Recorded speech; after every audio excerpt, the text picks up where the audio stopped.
मुझे आज भी पता है जब crypto currency stock market investing का भूत मेरे फ्रेंड सर्कल में शुरू हुआ था। ठीक है। और एक्चुअली अगर पहले से बात करूँ तो वक्त था करीबन 2018 का, 18 या 19 होगा, 19 नहीं होगा।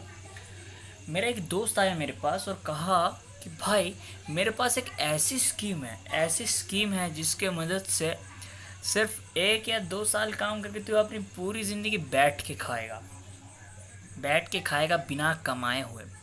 सनी पाजी को उसने जाके ये तक बोल दिया कि सनी पाजी आपकी फेवरेट कार कौन सी है जो आपके औकात के बिल्कुल ही बाहर है। सनी पाजी ने लैम्बोर्गिनी कहा था। उस दोस्त ने सनी पाजी को ये कहा कि आप सिर्फ 3 साल काम कीजिए, आप लैम्बोर्गिनी खरीद सकते हो। 3 साल भी नहीं, कितने कहा था उसने, 1 या 1.5 साल शायद, आप लैम्बोर्गिनी खरीद सकते हो। पता है मेरा दोस्त कौन सा स्कीम लेकर आया था? मेरा दोस्त लाया था MLM, मल्टी लेवल मार्केटिंग का स्कीम। ज़्यादा नहीं, 1 साल के बाद ही उसकी कंपनी बंद, 1 या 1.5 साल के बाद ही शायद उसकी कंपनी बंद पड़ गई थी। और फिर आजकल शायद वो अपने पापा के पैसों से एक गाड़ी खरीद के घूम रहा था। और वही मुझे बोला करता था कि उसको जो अपने पापा मम्मी के सपनों को साकार करना है। और मैंने बोला था कि मैंने मुझसे पूछा था उसने कि तू क्या करेगा। मैंने कहा था मैं गवर्नमेंट जॉब करूँगा, उसकी प्रिपरेशन ले रहा हूँ। उसने मुझसे कहा था कि देख भाई, मुझे तेरी तरह 60-70 साल काम नहीं करना, मैं 5 से 10 साल काम करूँगा, बैठ के खाऊँगा। मैंने कहा था ऑल दी बेस्ट। अब उस बेचारे को अपने मम्मी पापा के पैसों से गाड़ी खरीदना पड़ रहा है। मतलब वो एक 4 व्हीलर लिया है, वो भी अपने पापा के पैसों से। अब मैं ऐसा नहीं कहूँगा कि उसका भी सपना नहीं था कि अपने मम्मी पापा को सपनों को साकार करना था, लेकिन गलती उसने क्या कर दी, ओवर कॉन्फिडेंट हो गया था। ठीक है, इसकी वजह से। और मल्टी लेवल मार्केटिंग वाले आपको दिखाते इजी मनी, बस इजी मनी के पीछे हर कोई पागल है। मुझे लगा था वो चीज़ स्कैम है, मैं नहीं गया, वो गया, फंस गया। हाँ, उसकी इतनी बुरी हालत। ये तो एक दौर था। उसके बाद शुरू हुआ था क्रिप्टो करेंसी।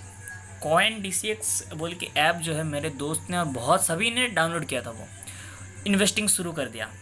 मेरे एक दोस्त ने क्रिप्टो करेंसी के ऊपर 5,000 रुपया लगा दिए थे।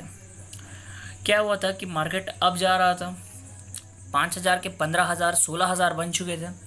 फिर भी मेरे दोस्त ने जो है मनी विड्रॉ नहीं किया। फिर जब गवर्नमेंट ने न्यू रूल्स एंड रेगुलेशंस लाए तो क्या हुआ कि मेरे दोस्त का पैसा डूब गया। इतना डूबा कि कैपिटल से भी ज़्यादा डूब गया, मतलब 5,000 के नीचे चला गया। मे बी पता नहीं कितने हैं, लेकिन 5,000 के नीचे है। तो जिस चीज़ के ऊपर आपकी नॉलेज ना हो उस चीज़ के ऊपर इन्वेस्टमेंट कभी भी नहीं करनी चाहिए।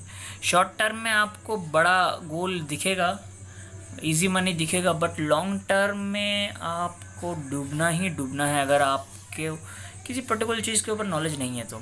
खास करके crypto currency, stock market, stock exchange बहुत ही कॉम्प्लिकेटेड चीज़ें हैं। अब मुझे भी मेरे दोस्तों ने कहा था कि 100 रुपया तो लगाना है, 100 रुपया लगाना है, बस बस ऐसा करके किसी का 800 रुपया डूब गया, किसी का 1,000 रुपया डूब गया। डूबे तो सभी के हैं, प्रॉफिट कमाने वाला कोई नहीं है। बिना नॉलेज के करोगे तो डूबेगा ही। आप अपने सामने जो ये चीज़ देख रहे हो, 66,000 इन्वेस्ट कर रहे हो आप ओवर द 7 ईयर, आपको मिल रहे हैं 9,90,000।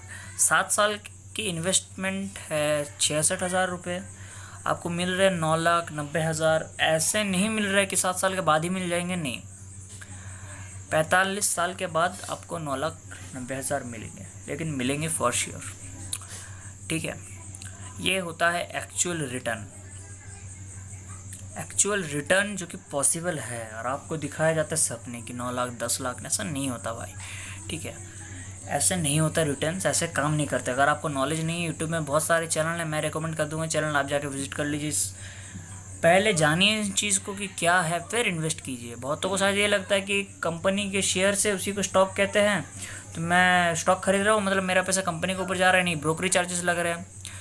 ऐसा भी हो सकता है कि कंपनी के वो पुराने स्टॉक है तो वो स्टॉक पहले से किसी के पास है, अगर आप वो स्टॉक खरीद रहे हो तो आप पैसा कंपनी को नहीं दे रहे हो, आप पैसा उस व्यक्ति को दे रहे हो। ठीक है, ऐसे बहुत सारी चीज़ें, स्टॉक मैनिपुलेट्स भी हो सकती हैं, बेयर है, बुल रन है, बहुत सारी चीज़ें हैं। ठीक है, तो जाने बगैर इनमें इन्वेस्ट करना और सोच रहे हो कि पैसे मिल जाएंगे, ऐसा नहीं होता। ऐसा तो बिल्कुल भी नहीं होता। तो आज का ये मेरा बोलने का उद्देश्य था कि कुछ समय निकाल के जो है आप अपने जीवन के बारे में भी सोच लिया कीजिए, क्योंकि जीवन भी इम्पोर्टेंट है। और तो और बस और कुछ नहीं कहना। Bye bye, see you, take care, goodbye and live a healthy life.